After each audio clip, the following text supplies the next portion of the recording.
Voilà. Donc bonjour à tous et merci de nous écouter.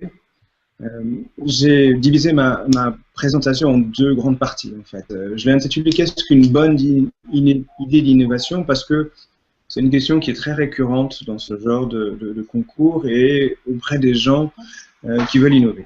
Donc voilà, j'espère pouvoir vous donner des indications et je vais diviser en gros mon intervention en deux. D'une manière générale, qu'est-ce que c'est qu'une bonne idée d'innovation? Et puis, très concrètement, par rapport à l'exercice que tous vos candidats vont avoir à faire, comment est-ce que je pourrais les aider très concrètement dans leurs vidéos, dans leurs fiches? Alors, slide suivante, s'il vous plaît. Hop. Voilà, d'une manière très générale, une bonne idée d'innovation a, je crois, 4 caractéristiques. Elle est portée par une observation, elle est provocante, elle est floue et elle est ubiquiste. Donc, je vais essayer de revenir sur chacune de ces 4 caractéristiques pour vous expliquer ce que je mets derrière ça. Slide suivante, s'il vous plaît.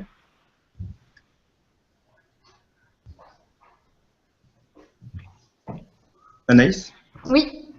Pardon. Ouais, les idées, d'une manière générale, c'est très facile. Dans nos sociétés, l'idée jouit d'un statut qui est extraordinairement important. On est tous habitués dès l'enfance à dialoguer avec les concepts, à jouer avec eux. Ce qui est difficile en innovation, c'est d'avoir une idée qui est ancrée dans le réel. En fait, je vais vous donner deux exemples. Mohamed Younous, c'est un professeur d'économie qui vit au Bangladesh en 1974. Et en 1974, il y a une famine terrible qui sévit dans ce pays-là. Et autour de lui, il voit des milliers, des millions de personnes mourir de faim. Et un jour où il n'en peut plus, il se dit qu'est-ce que je peux faire moi comme professeur d'économie? Et il décide de descendre dans le village d'à côté pour voir comment est-ce que les gens vivent réellement et quelle est leur économie au quotidien. Il discute avec les pauvres et il fait deux observations incroyablement importantes. La première, c'est une observation quantitative. Il montre qu'avec 27 $ seulement, il est capable de faire vivre 42 familles. Voilà, le contraste est saisissant entre l'argent que ça représente, 27 $, et le nombre de familles que ça permettrait de faire vivre. Ça, c'est la première remarque. Deuxième remarque, il trouve quelque chose que personne, semble-t-il, n'avait noté avant lui, c'est que les pauvres sont doués. Ils sont infiniment doués pour survivre. Et en gros, on n'a pas besoin de leur expliquer comment utiliser l'argent qu'on leur prête. Ils le savent très bien eux-mêmes, ils le savent mieux que vous. Et c'est à partir de cette idée qu'il commence à émerger le principe de créer une banque qui ne prêterait qu'aux pauvres des toutes petites sommes d'argent. Il invente à ce moment-là, en 1974, au Bangladesh, ce qu'on appelle le microcrédit.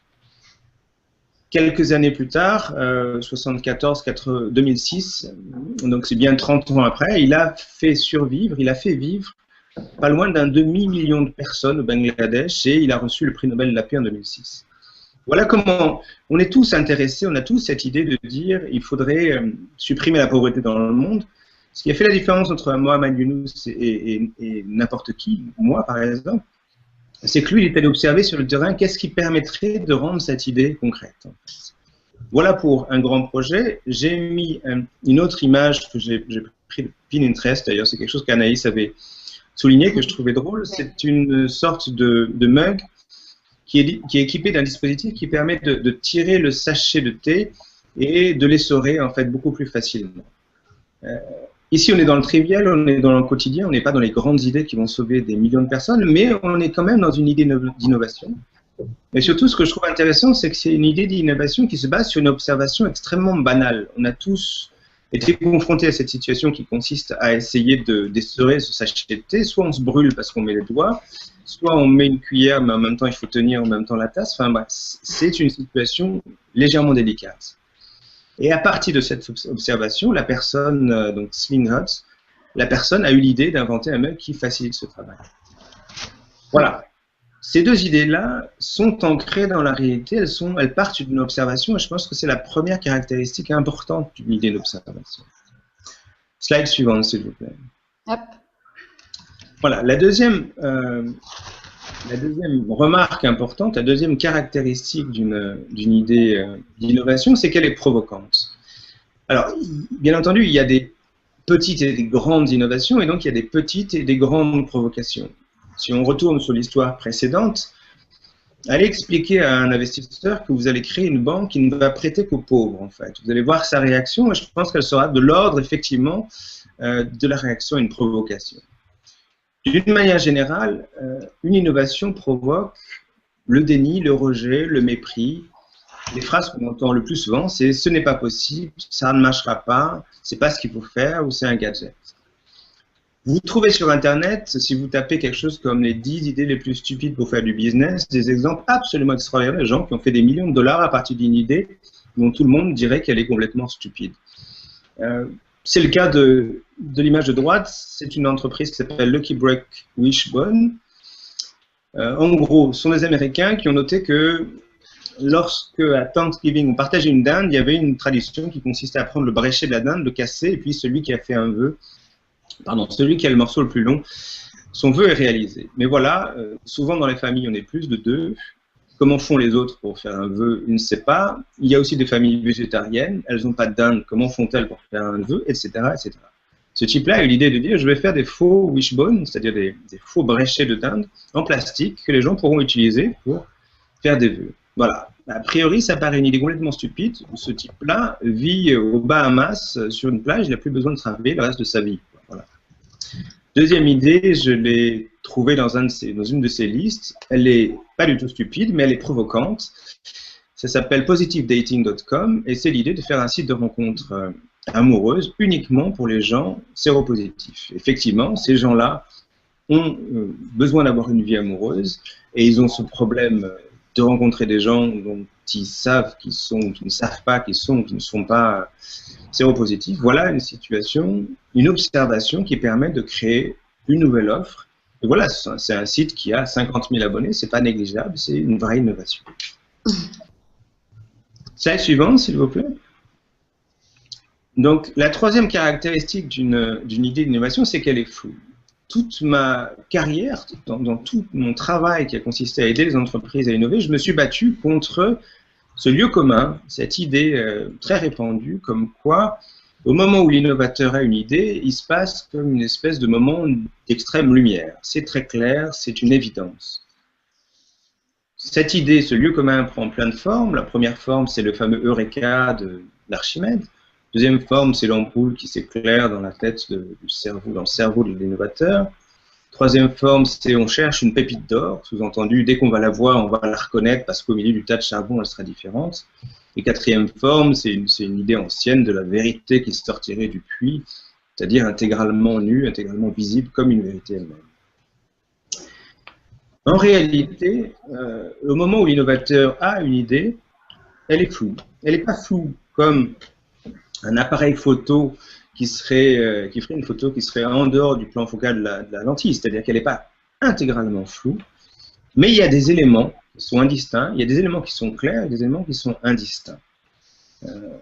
Un exemple historique, c'est lorsque Steve Sassoon a inventé l'appareil photo digital, il s'est heurté à l'opposition de ses collègues qui lui disaient, on est en 1974 chez Kodak, il lui disait, mais qui c'est qui a envie de regarder des photographies sur son écran de télévision? Il s'est heurté à des gens qui lui disaient, mais c'est quoi un album photographique digital? Et puis d'autres gens qui lui disaient, mais comment est-ce qu'on va conserver ça? La définition de la photographie est incertaine, etc., etc. Voilà. On est face à une idée où l'innovateur a effectivement quelque chose qui est clair, mais plein de réponses qui ne sont pas claires.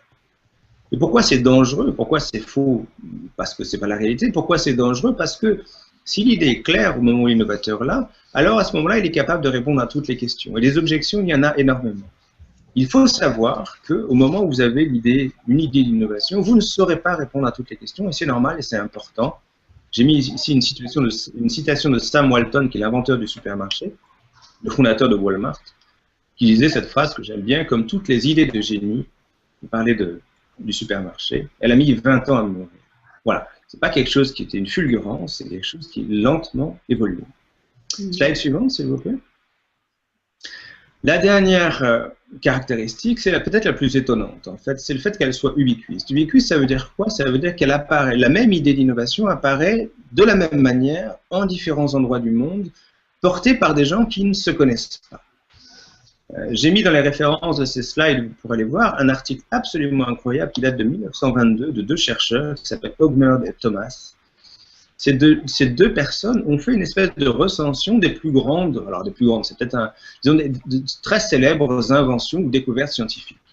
Et ils ont montré que pour ces inventions-là, il y avait toujours 2, 3, voire 4 ou 5 personnes qui, en même temps, ont découvert la même chose. Ils ont fait un travail assez exhaustif. Ils ont trouvé 128 découvertes simultanées, concomitantes, en fait. Il y en a qui sont célèbres. Leibniz et Newton découvrent le calcul différentiel en même temps.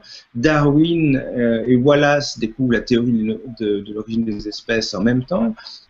Einstein et Poincaré en France, etc., etc., etc.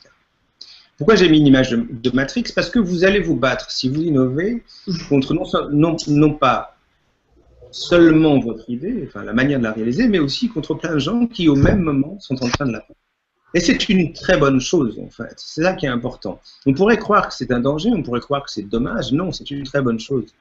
Parce que si vous êtes le seul à avoir cette idée, ça veut dire que vous ne réussirez pas à convaincre quelqu'un d'autre que ça a de l'intérêt. Il faut trouver le bon timing entre c'est trop tard parce que quelqu'un a déjà inventé et en même temps, c'est suffisamment, comment dire, intéressant pour que d'autres personnes y pensent au même temps. Slide suivante, s'il vous plaît. Donc voilà, 4 caractéristiques très générales d'une idée innovante. Maintenant, je vais essayer de répondre à cette question. Comment très concrètement vous pouvez remplir une fiche projet, comment vous pouvez défendre votre idée d'innovation dans le cadre d'un concours comme celui-ci. Et donc j'ai repris les 4 caractéristiques et j'ai essayé de voir comment est-ce qu'on pouvait les traduire sous une forme pratique. Première caractéristique, je vous ai dit, une bonne idée d'innovation, elle est portée par une observation. Ça veut dire quoi? Ça veut dire qu'au moment où vous la décrivez, vous devez ancrer votre idée dans la réalité. Vous devez décrire le contexte général. Voilà, on parle de lunettes qui sont susceptibles de rendre la vue à des aveugles, peut-être.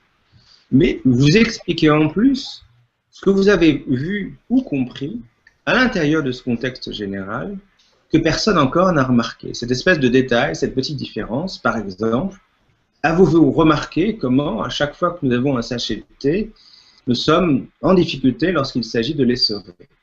Voilà, c'est très simple, mais c'est une observation qui ancre votre innovation dans un terrain, dans une réalité. Expliquez en quoi cela, cette observation-là, ouvre des perspectives différentes ou nouvelles. Deuxième aspect, la provocation. Vous allez, si vous innovez, toujours vous heurter à 2 types de difficultés. Une difficulté technique, c'est nouveau, ça n'a jamais été fait, donc c'est pas évident à faire, parce que en gros, si c'était évident à faire, d'autres gens l'auraient fait. Ça, c'est la partie purement technique. Et puis une autre difficulté, c'est la difficulté humaine.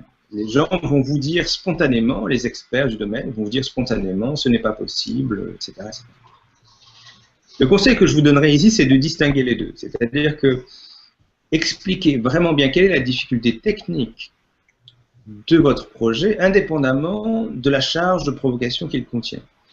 Et d'expliquer que cette charge de provocation, la seule manière de la désamorcer, c'est de faire appel au désir. C'est-à-dire de dire, voilà, il y a des gens qui vont considérer ça comme un gadget, il y a des gens qui vont considérer ça comme une provocation et pas une chose à faire, mais moi je pense que c'est quelque chose à faire, et si moi je pense que c'est quelque chose à faire, je ne serai pas le seul à le penser. Voilà, c'est la seule manière que je connaisse de désamorcer la charge de provocation d'une idée. Et puis donner des arguments aux gens qui auront envie de vous défendre en disant, au fond, ce que j'imagine est dingue, mais c'est pas plus dingue que quoi que ce soit que vous trouviez qui paraît intéressant et fou. Encore une fois, vous trouverez sur Internet de nombreux exemples. Troisième caractéristique de l'idée, son côté flou. Là, mon conseil, c'est de dire ne faites pas semblant de tout maîtriser. Ne faites pas croire aux gens que vous avez en face de vous, que ce soit ceux qui vont lire la fiche ou ceux qui vont regarder votre film, que vous maîtrisez tout.